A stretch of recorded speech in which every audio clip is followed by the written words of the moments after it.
Interesting analogy. The state does its budget in a very similar fashion the way we do ours. They don't hold public hearings. They didn't ask for a public hearing on the casino bill. They did it legislatively. The governor proposed it. The legislature debated it. They ultimately turned it down. But they didn't come out here and ask me or anybody else whether they thought casino gambling in the Commonwealth was a good idea. It went into the budget. Well, let me finish. Now I have the floor. So it went into the budget as a budget initiative, just like this program did in our community. And just like it does in every other community that has embraced the program, either on a flat fee basis or on a pay-as-you-throw basis. It's part of the budget process. We did it the way we do every budget, and the Commonwealth does its business the very same way. It does not come out to Malden and ask Malden residents whether the income tax should be 5.3% or 5.5%. People get to vote on that this November, by the way. But they don't come out and ask. They don't come out and ask you if the sales tax should be 6% or 5%. They don't come out and ask about other permit and revenue streams. They do, in my opinion, they do it in the right way. They do it because they're elected to do it. We all can't spend our time doing what Governor Patrick should be doing and what the duly elected legislators should be doing, which is entrusted to do our business for us. Make decisions as best they see fit based upon what they think is in the best interest of the Commonwealth. And that's how they do their budget, that's how we do ours. Now, we hear the point. We should have come out, should have talked about it, should have got everybody's feedback early on, and, probably would have changed, and maybe it would have changed some things, we don't know. Might have done away with a lot of grief. So that message is loud and clear, that people clearly would have preferred that had done things like this well in advance to rolling out any program like this. But the point I would make is, wasn't done any differently than the way every other community does its business, fiscal year to fiscal year, and the way the Commonwealth of Massachusetts does its business, fiscal year to fiscal year. Well, I just have to correct you on that, Mayor, because the casino bill was brought to the floor of the House, but it also was debated in a public forum as a public hearing at the State House, as all the budget issues are. And that, in essence, is my point. These things, and you've heard it from everyone here tonight, and you just admitted it yourself, these things have been done in a secretive way, and that doesn't cut the mustard with the residents of Malden.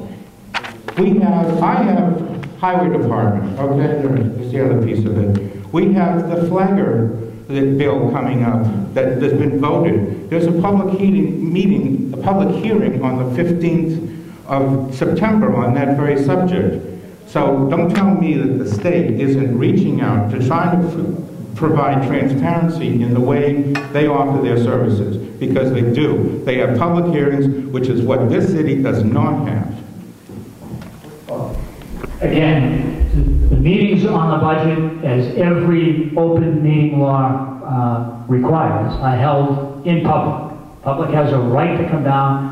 Whether or not the councilors decide to entertain comment on those things is up to it's a prerogative that the council has, just as it is a prerogative that the legislature has. So it wasn't done in a back room. It was done in the normal course of business, the way at least I have presented every budget for the last 12 fiscal years, and the way they have either agreed with certain proposals or disagreed. They have the right to cut, which they can do. They cannot add. So they had every prerogative at their disposal, including whatever level of public feedback that they wanted to get. I'm not saying that I'm not casting any blame at all here. We did do a piece of business this year the way we did it every single year prior to this. Point well taken, I'm repeating myself. Maybe we should have gotten much more public feedback before we even considered doing it. So I understand, but I don't want you to think that somehow there was any less transparency than what there is in every budget session. They hold, under Mr. Lucy's leadership, held a series of meetings that were held at City Hall, and they're all published and all duly noticed. People can attend if they desire to do that. It was part of my presentation on my budget message. I announced it, and I probably said "I" a few times when I made the budget presentation, that I was proposing this, that I thought it was in the best interest of the community, that I thought it was essential, and that I thought it was the best alternative to cutting back. I know I made that kind of message when I presented, as I do every year, my proposed budget to the council. That was broadcast by MATV, newspapers covered reports of it. I read them, so I know that the newspapers covered it, but all I'm pointing, and maybe that's not enough, I understand your point, but there's no less that's gone into this, and I think a certain amount of fair deliberation by the councilors. They knew it was an important choice. They may not have gotten feedback that every resident here would probably prefer that it had been gotten prior to passage, but same process was used. No backroom activity. Mr. Mayor, 3 points. They may make sense, they may not, but I just thought I'd throw them out at you. Pension reform. Workman compensation fraud in the city. Those 2 main points. Would those bring any monies to the city? Yeah, as you can see, the pension line item grows a little bit over that 10-year span. Pension reform is not our prerogative. The pension system is governed by an independent agency under the state. Will it be something that is necessary to curtail not only our expenses here in the city of Malden, but throughout the Commonwealth? It may very well be.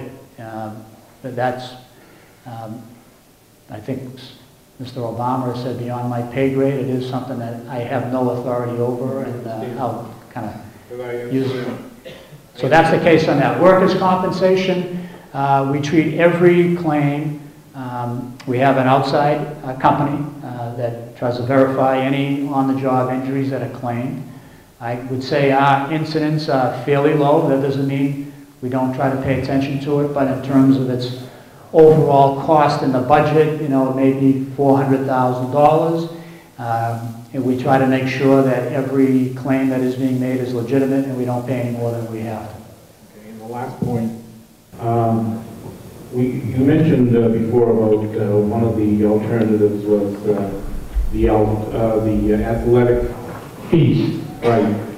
Do you think even if the parents, because I say to a lot of adults who have children, in the system, whatever, at least maybe a minimal amount should have been requested, and just to kind of maybe cut down that from $20 to $10 if it was sufficient enough. Right. Yeah, I think any effort to disperse how the costs are borne should be looked at. The school committee the school committee makes that choice, not the city council. They can certainly take it up, and the council can certainly advise that they think it's a recommended effort to put their budget together. In the long run, it doesn't, in a big kind of urban budget like ours, doesn't do a lot to defray the cost. It may be something that has to be implemented in the long run if we look at every available resource to us. But we're trying to provide public education in an urban area, trying to make sure that kids stay active in extracurricular activities. We think it's good for the community, good for the family, good for the kid. This, I believe, is a preferred alternative. It dwarfs the amount of revenue that would come in even if we did implement a full-range user fee in the schools. But it may be something that the school committee might have to take up.